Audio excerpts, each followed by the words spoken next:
como a vida não basta ser vivida, precisa ser sonhada.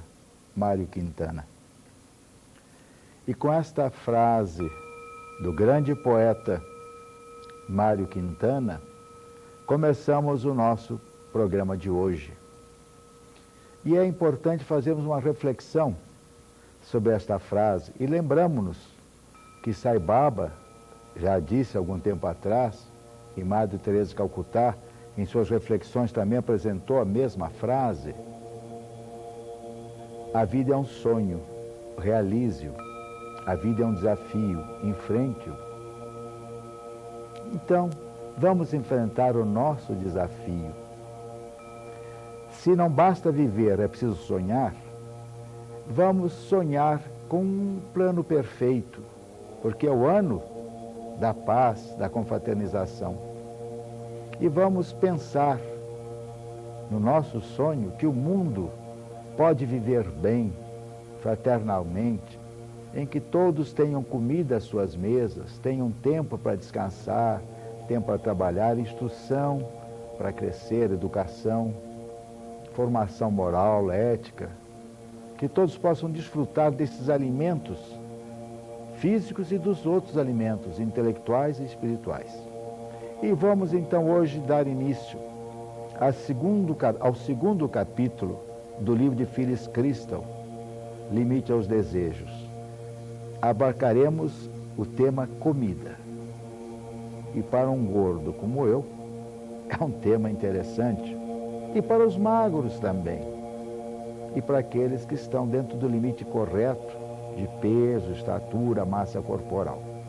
Então, ouçamos o que Phyllis Crystal nos traz dos ensinamentos de Sai Baba acerca da comida. Princípios básicos da comida. Leremos um trecho e depois faremos um comentário. Ouçamos a autora na tradução livre que fizemos do seu capítulo Princípios Básicos sobre a Comida. Estamos vendo claramente de como o dinheiro nos afeta em muitos outros aspectos de nossas vidas. Por exemplo, a qualidade e a quantidade de comida que ingerimos depende diretamente do dinheiro de que dispomos. De qualquer modo, também nesse sentido podemos escolher entre desperdiçar o dinheiro com comida ou a própria comida, ou podemos planificar com cuidado como evitar esse desperdício.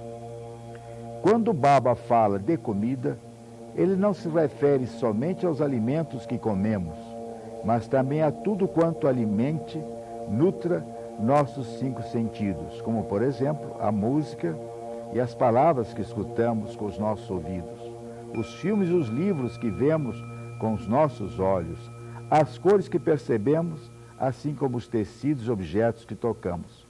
Devemos analisar com cuidado tudo o que nos nutre e decidir se é necessário ou inclusive indesejável. E nós nos lembramos da semana passada, quando falamos sobre o discernimento, quando estivemos vendo a orientação dada às mulheres, e verificamos claramente que a mulher realmente é Lakshmi, é o aspecto divino da prodigalidade, da fortuna. Ela é Saraswati, a beleza, o estudo, e ela também é Parvati, ou Parvati, ou Kali, a que dissolve os maus costumes para que a coisa se reverdeça dentro de um clima melhor. Devemos pensar realmente, por que desperdiçar comida? Se nós vamos, por exemplo, num mercado ou num supermercado, ou nos caminhões que transportam cereais, verificaremos sempre que há uma perda de alimentos. E há alimentos que estão à nossa disposição e nós não os usamos. Plantas que podem ser comidas e nós as desprezamos. Tubérculos que podem ser ingeridos com grande poder nutritivo e nós os ignoramos. Frutos que apodrecem no chão quando podiam ter uma utilidade maior. O aproveitamento, por exemplo, de folhas, de talos de certas plantas, as folhas da beterraba, a ramagem da cenoura, quanta coisa, até a cana da Índia, que dá aquelas flores vermelhas, amarelas, as folhas são comestíveis, a raiz também. E nós já falamos algum tempo atrás que até a tiririca na Europa é cultivada porque as batatinhas servem de tiragosto. São ingeridas. Se faz chá com a raiz da tiririca, um chá perfumado, bom. E as folhinhas são trituradas e usadas como adubo.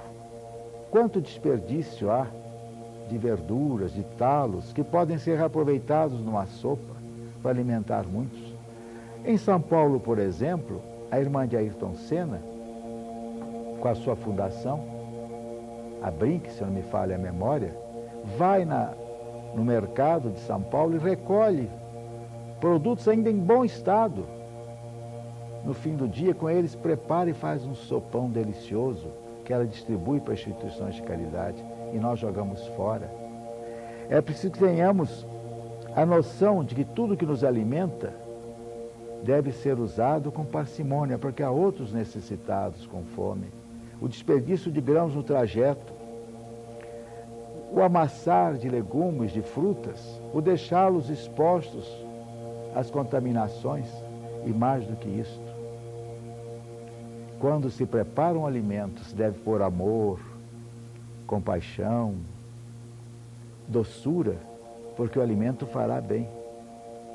Vimos numa novela a heroína dizendo que quando tinha fome às vezes não tinha o que comer, como também tem pessoas minhas, bem chegadas da família, faziam aquelas balinhas de água, aquelas balinhas puxa, água, limão, um pouquinho de açúcar, e com isso se satisfaziam. Sabiam utilizar o pouco para fazer uma doçura. E quantas vezes vamos num lugar e comemos um almoço, um jantar, um lanche ou píparos, bem vistosos para os olhos, mas que nos fazem mal porque foram preparados com raiva. A cozinheira não gostou, o garçom que serviu está de mau humor. E esses fluidos, essas energias menos positivas empregam nos alimentos. Porque nós não alimentamos, como diz Baba, não apenas com o que ingerimos e nos lembramos de Jesus. O que faz mal não é o que entra pela boca, mas o que sai dela, as palavras, que alimentam às vezes discórdias.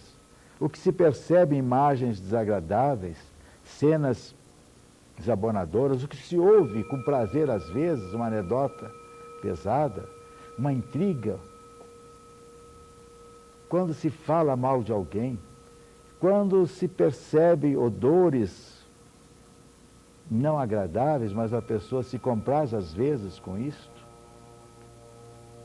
A partitura musical que é distorcida às vezes por um prazer. Então é importante que compreendamos o princípio básico da alimentação, que, como diz Phyllis Crystal, trazendo as palavras de Baba, é importante isso. Então Baba nos diz mais uma vez que não são somente os alimentos que comemos, mas também tudo quanto a nossa mente, com quanto da nossa mente se alimente e nutra, os nossos 5 sentidos devem ser policiados. Vamos analisar com cuidado tudo aquilo que nos é oferecido como alimento. Saibamos selecionar os amigos. Busquemos a compreensão do mundo. Alimentemos-nos com a beleza que Deus pôs à nossa disposição. Na Índia, já dissemos semana passada, não havia fome. Ela só surgiu quando os ingleses a dominaram, os europeus industrializaram a Índia de uma forma não racional e impuseram hábitos que alimentaram a cultura hindu com comidas indigestas, que geraram diferenças, fome, miséria e outros problemas mais. Pensemos bem, comida não é apenas aquilo que ingerimos. Comida é tudo aquilo que vemos, ouvimos, sentimos pelos nossos 5 sentidos. Meditemos nisto. Amanhã voltaremos a este tema ainda. São as nossas flexões e reflexões sobre um tema tão importante, o da comida. E no ano que se pede a paz de todos, a comida pode ser um elemento de discórdia. A comida que entra pelos 5 sentidos e a comida que se ingere nas mesas, nas sarjetas, onde quer que haja um homem se alimentando. É preciso cuidar que essa comida seja sadia, que não vivamos de restos, de memórias passadas, ácidas, mas que saibamos fazer como a abelha, que busca o mel, o néctar, mesmo no meio do pântano. Mas não sejamos a mosca, como diz Baba, que mesmo em meio a um campo florido vai buscar a carcaça podre para dela se nutrir. Om Sai Ram, Om Cristo Om.